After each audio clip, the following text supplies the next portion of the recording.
Cheers. Good luck. Sometimes you get exactly what you want. I just want a golden passport. And in the end, it's not what you needed at all. I set out to win at poker. And I did. Too soon? Maybe.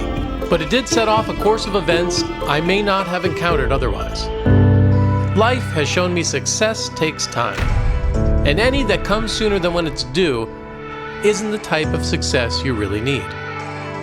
This year has humbled me.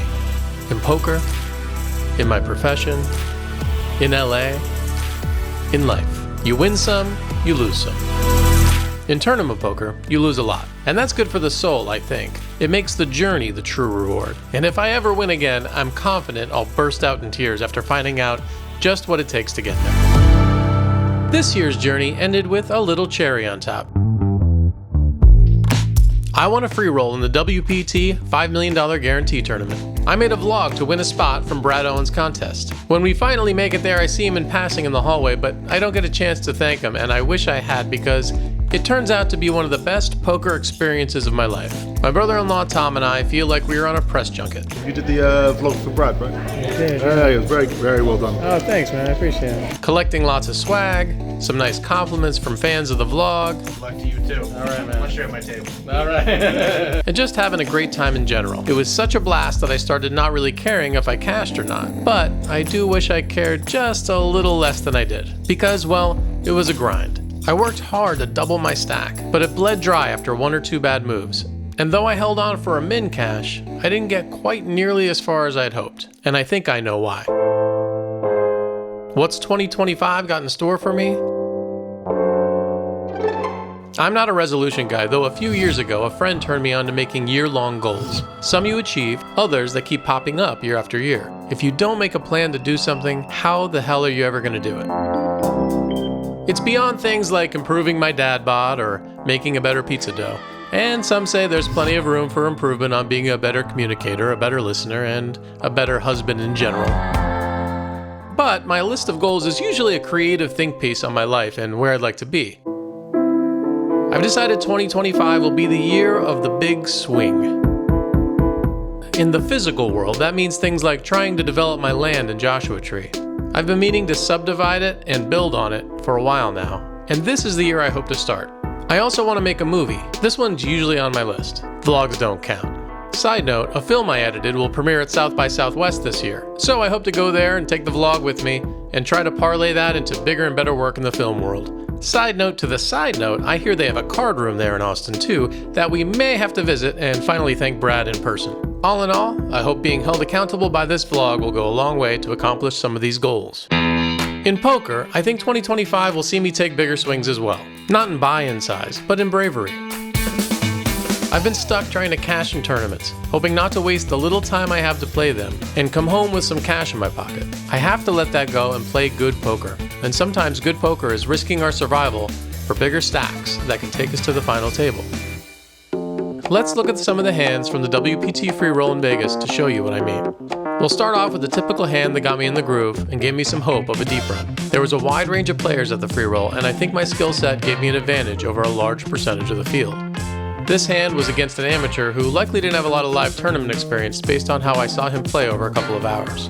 It was still early in the day, blinds low. I had about 28,000 in my stack and king 5 off in the big blind. The amateur I mentioned was on my left, and he opened to 400 under the gun. Only the button and I called, and the flop comes Queen Jack 3 Rainbow. Not great for my range, and when I check, the under the gun player bets out 600. The button folds, but I call, considering some sneaky moves on the streets ahead. The turn comes a 9, and this is where things got interesting. He checked pretty quickly out of turn. I, of course, smelled blood, so now after the deal tells him it's my turn, I lead out for 1100. When he calls, now I think there's a chance he's got a jack or maybe a draw with ace-king, but definitely no queen. I can't see him checking that quickly on the turn when he would definitely need some protection for a top pair. So my plan is to fire if a blank comes on the river. And when the deuce comes, it's my chance. I lead for 1900 now. He tanks for a bit.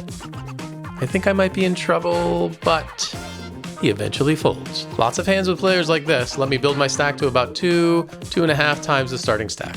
But then I had some trouble pulling the trigger on hands like this. I have Jack Deuce suited, aka Dry January, in the big blind.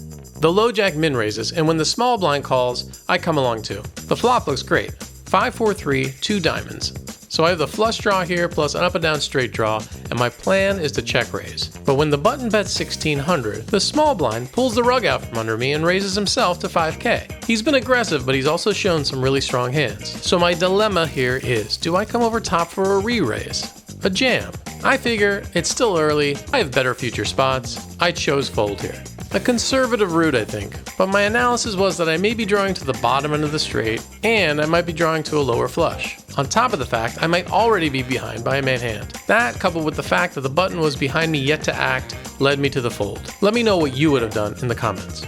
The last hand I'll review is a real brain fart. Ace-9 off in the cutoff, I'm in raise, and get called by the big blind. The flop is great, Ace-9-3 rainbow. He checks, I go for a 1/3 pot bet, and he calls. The turn keeps things calm with a blank 4, and he checks again. This time I go for 2/3 pot to charge other aces and other mid pairs. There are some weird draws here possibly, but I think it's smooth sailing. He calls, and the river is a 7. He checks. Now here's the brain fart.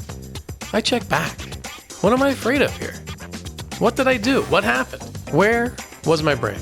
Was I afraid of getting blown off my hand by a jam? A set on the river? So unlikely, and I think I just froze up here. In fact, Maria Konnikova wrote a Substack about mental blunders, and it really hit home. Poker is a mental game, we all know that.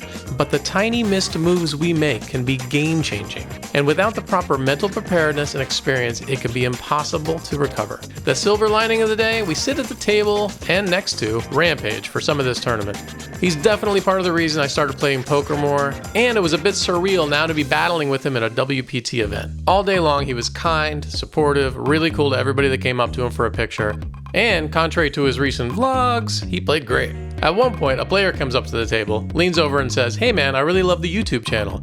We both turned around, ended up he was talking to me, and it was a great funny moment, though Rampage didn't even blink an eye. Once we make the money, I end up busting in 502nd place for a min cash. Pretty standard poker tournament for me this year. But then, I had one shot to pull a seat to the $10,000 main event. There were 100 envelopes in this barrel that would give me that chance. A bittersweet ending to the year, but I had the time of my poker life. And it was a nice finish to a year of learning, wow, ups, downs, welcome to the vlog, bad beats, Get the hell out of here. and good friends, new and old. Here's to 2025 and a list of goals that you can hold me accountable for in the next 12 months. I hope you join me on the adventure on the felt and off. And as always, thanks for watching.